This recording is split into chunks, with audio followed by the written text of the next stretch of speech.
ఎప్పుడు తినాలి, ఏది తినాలో చెప్పిండు. సాత్విక శాకాహారం తినాలి, ఘాటైనవి కాకుండా ఉప్పు కారం చప్పగా ఎప్పటికప్పుడు ఫ్రెష్ తినాలి.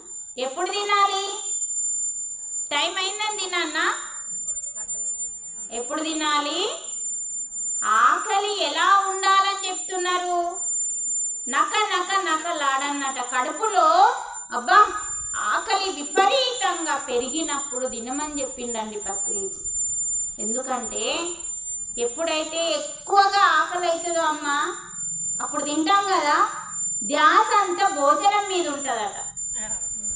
లేకుంటే ఇంతంత ఆకలైనప్పుడు పల్లెంలో భోజనం ఫోనో టీవో పలికి వల్ల ముచ్చట్లో పెట్టుకుంటా తిన్నప్పుడు ఆహారం అంటే ఆది పరాశక్తి అమ్మవారు అన్నపూర్ణ తల్లి, నానా రత్నకరి, కాశీపురాధీశ్వరి, భిక్షాందేహి, కృపావలంబనాకరి అమ్మవారు.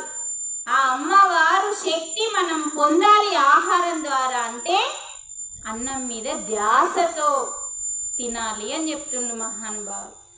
ఎందుకంటే ఆ శక్తి కొరకే కదా మనం తీసుకునేది. ఆహారం ఎందుకు తీసుకుంటాం? ఈ అన్నమయ కోశం నిలబడాలి. చెప్పాలి కదా, అన్నం తింటే బలమవుతుంది, కండ వస్తుంది. అన్నం తినలేమనుకో బుద్ధుడిలాగా మనము ఇలా అయిపోతాం. బుద్ధుడు ఆహారం లేకుండా యోగం చేసిండు.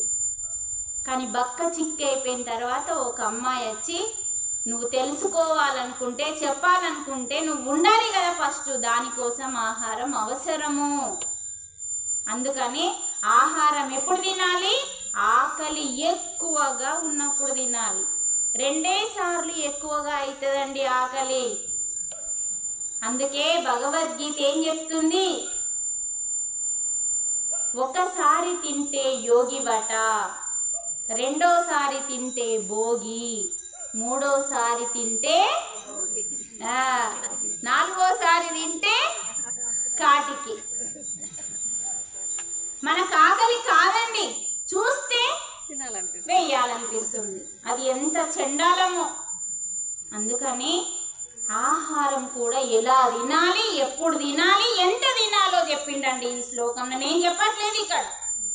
నా అదృష్టం ఏంటంటే నాకు భగవద్గీత అంతరంగంగా అర్థమై నీకు వివరించగలుగుతున్నాను. అంటే మరి పరమాత్మ ఈ ఆహారం గురించి కూడా చెప్తున్నాడంటే ఎంత అమ్మ మనకు ఎట్లా చెప్తుందో, ఇంకా అమ్మ నాకు పుచ్చుకుంటా మన కడుపు టచ్ అయ్యేటట్టు పెడుతుంది. కానీ పరమాత్మ అలా వద్దంటున్నాడు. మరి ఎంత తినమన్నాడు, ఎప్పుడు తినమన్నాడో, ఏం తినమన్నాడో అర్థమైంది. ఏం తినమన్నాడు? సాత్విక శాకాహారం. ఎప్పుడు తినమన్నాడు? ఆకలి పెరిగినప్పుడు తినమన్నాడు.